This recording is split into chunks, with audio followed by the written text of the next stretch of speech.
It's February 24th, 1864.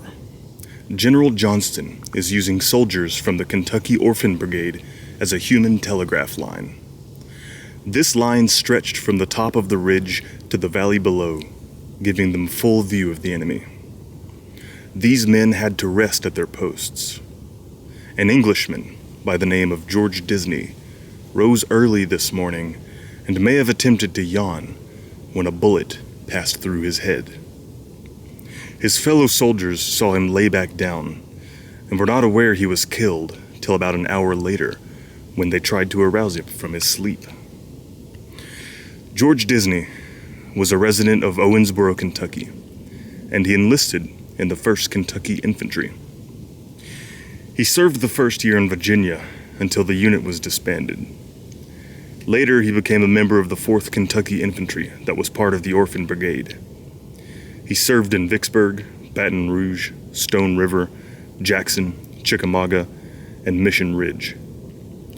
He was killed between Dalton and Tunnel Hill to become a casualty at Rocky Face and was buried where he fell. I'm up here at the George W. Disney Trail, named after this fallen soldier. It's a trail I've walked an awfully lot. It's great exercise. It's quite a challenging trail, and as a result, I like to come up here sometime to get some exercise and just to reflect at the top and look over at the countryside. And whenever I do, I make a point to stop by this grave here and reflect. And one of the things that I always think about, and one of the questions that invariably comes to mind, is what would George Disney think of someone like me, a mixed race individual, half black and half white, exercising the liberties that the Confederate States fought so hard to restrict.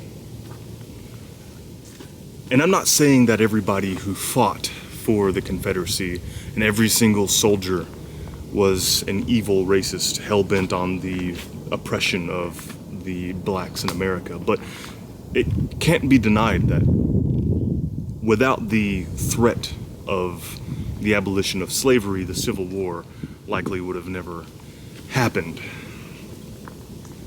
And so the question comes to mind, just what kind of a man was George Disney?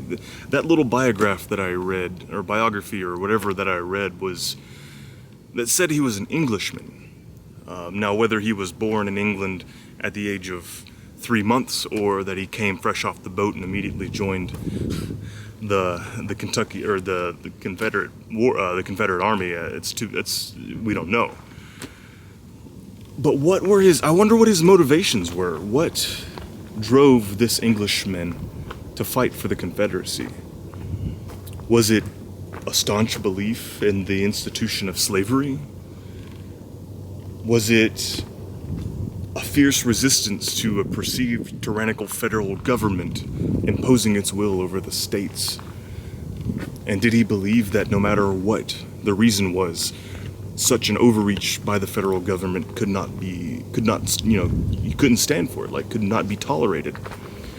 No matter what the reason was, right? I don't know. And so I don't come here and stand over this grave and gloat about the freedoms that I have and think to myself, doesn't it suck to be you, right? You lost and we won. I find myself wondering if I were able to speak to George Disney, if his ghost were to leap out of this grave and we could have a conversation, what would that be like? What measure of our situation would he take? Would he be fine with the way things turned out? Would he be dismayed that I'm standing here as a free man? Would he be indifferent? I don't know, and that it kind of bugs me, and It makes me wish that if I had a time machine, right, instead of going back and unaliving that Austrian painter, I would just go back to the Civil War era America and just talk to these people and see, like, what were their motivations? Like, what was the average infantryman in the 4th Kentucky Infantry fighting for? What was George Disney fighting for? What did he die for? Because whatever his motivations were, what he was fighting for was, he paid the ultimate price for it. And to some degree, that's, no matter what it is, it's commendable. It's something that not a lot of people would do. Not a lot of people would put their lives on the line for their beliefs.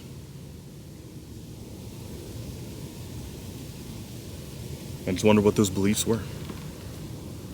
But whatever they were, George, you paid for it. And, you know, no matter who you were, I would hoped you would have had a long life and grew in mind and spirit, body.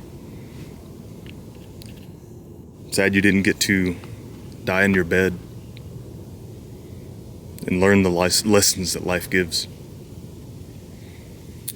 And hopefully you were given grace in the afterlife, and that your soul rests easy.